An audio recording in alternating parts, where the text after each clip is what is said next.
Маятниктер бұл біздің энергиямызбен қоректенетін информациялық энергетикалық құрылымдар. Олар адамдардың ойы мен эмоциясы жиналған жерде пайда болады және біздің назарымызға, реакциямызға тәуелді өмір сүреді. Жалпы осы маятник дегеніміз не?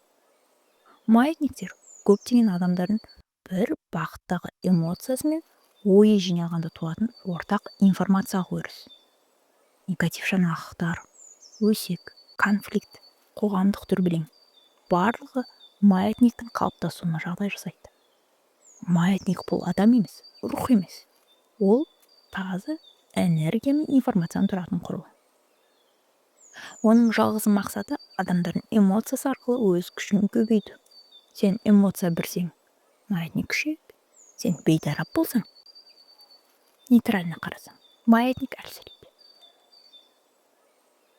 Маятниктің басты қорегі адамның энергиясы. Ал ең қуатты энергия негатив эмоция. Қорқыныш, ашу, өзіңді кінәлі сезіну, алаңдау, ішкі қарсылық. Сен сырттан алған информацияға эмоциямен жауап берген сәтте, маятник сені энергияңды алады. Сондықтан ол сені қайта-қайта эмоцияға итермелеуге тырысады. Маятникке ең дұрыс жауап үнсіздік, бейтараптық және бақылаушы позиция, наблюдатель болу. Өз ситуацияларға сырттан қарау. Маятник қалай жұмыс істейді? Маятник бірінші кезекте ситуацияны үлкейтеді. Кішкентай мәселені үлкен проблема етіп көрсетеді. Сенің ойыңды ұстап алады. Негатив сценарийлерді санаңа қайта-қайта қайталатады. Сен бір жағдайды бірнеше рет ойлап, бірнеше рет бастан кешіргенде, бұл сен емессің. Бұл маятник саған қайтадан эмоция тудыруға тырысып жатыр. Оның мақсаты сенің реакция. Реакция болса энергия бар. Энергия болса маятниктер. Маятниктің ең қауіпті тұзағы қорқыныш.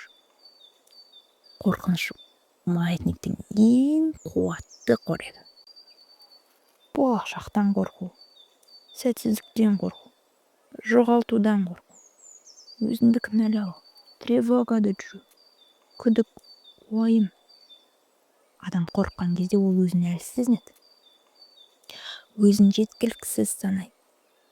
Және осы әлсіз күй маятникке таптырмас энергия. Маятниктің ең күшті манипуляциясы сенің осы жасырын қорқыныштарың. Маятниктің шоң жолы бар. Бірақ маятникпен күресу энергия жоғалту. Күрессең оны күшейтесің. Сондықтан ең дұрыс тәсіл нейтралды қабылдау. Эмоциясыз бақылау, сырттай қарау. Бұл маятник. Мен оған энергия бермеймін деген ішкі позиция бұл. Сен реакциясыз қалғанда маятник әлсірейді. Сен эмоция қоспағанда оның саған күші жүрмейді. Маятниктен шығу күрес емес. Бұл сананың күшеюі. Маятниктер көбіне адамның ішкі әлсіздігіне жабысады.